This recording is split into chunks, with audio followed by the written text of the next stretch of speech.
And reality is, quite frankly, what your audience has been looking at for the last couple of years is that the Chinese Communist Party is engaged in an economic war against the West. And that entails trade, entails technology, capital markets, finance, currency, all of it. This is the most robust area, and they're coming for us. They're coming for the jugular. And here's the interesting thing.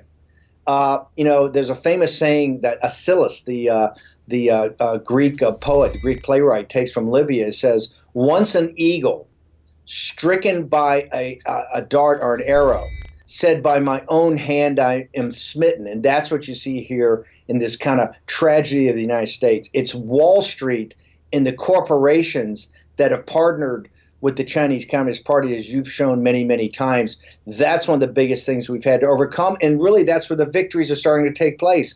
The victories are taking place. The victory begets victory, in that we're exposing Wall Street to kind of how their duplicity in working with the Chinese Communist Party.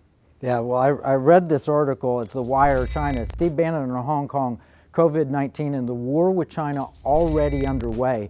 And I cheer, because we are at war. We've been at war for quite some time. It's just not the same kind of kinetic war that people were expecting. And you said recently, this is 1938. Set that stage.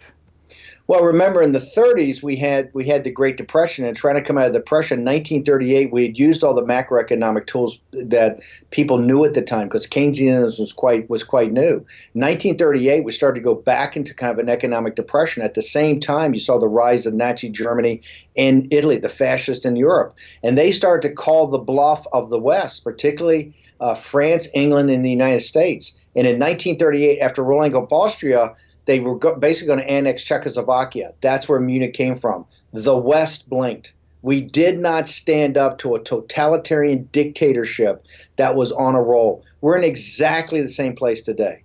Even before the pandemic, although our economy was growing, as you know, Kevin, we talk all the time. You had the Bank of Tokyo was clear near negative or zero interest rates, as the ECB and the Bank of England. The whole world's economy was kind of stalled. It was the United States that was the engine, but the United States can't have the whole burden on its shoulders. China is really kind of a Ponzi scheme. It's very difficult to know what's going on there. But the Chinese Communist Party is calling the West bluff right now during this pandemic. And remember, during the Cuban Missile Crisis, they struck at India. The Chinese Communist Party has this attitude: if there's a crisis, they're going to do something and strike where they think there's weakness.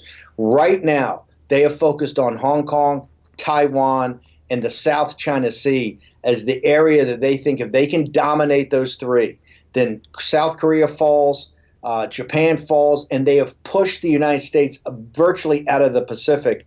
They start to dominate the landmass, the Eurasian landmass, and they make us essentially a tributary state. What is going on in Hong Kong is directly related to your life. I don't care if you're living in Texas, Florida, Ohio. I don't care what your job is. If you're on a factory floor, if you're in a marketing department, you're in finance, or if you're a housewife or a college kid, what's going on directly affects your life, because the Chinese Communist Party just doesn't have a plan on Hong Kong, just like Hitler just didn't have a plan on Austria.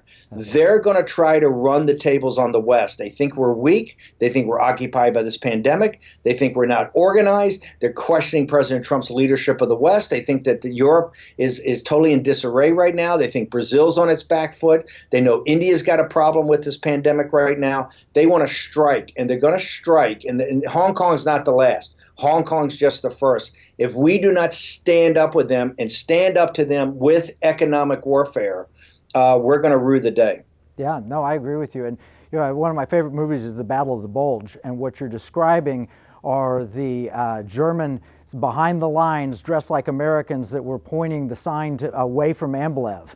And so what we've got is they've infiltrated Hollywood, they've infiltrated the universities, they've infiltrated Wall Street, they've infiltrated major industries and businesses, both with spying, outright theft, and all of those things. They have positioned for this moment since they wrote the book Unrestricted Warfare.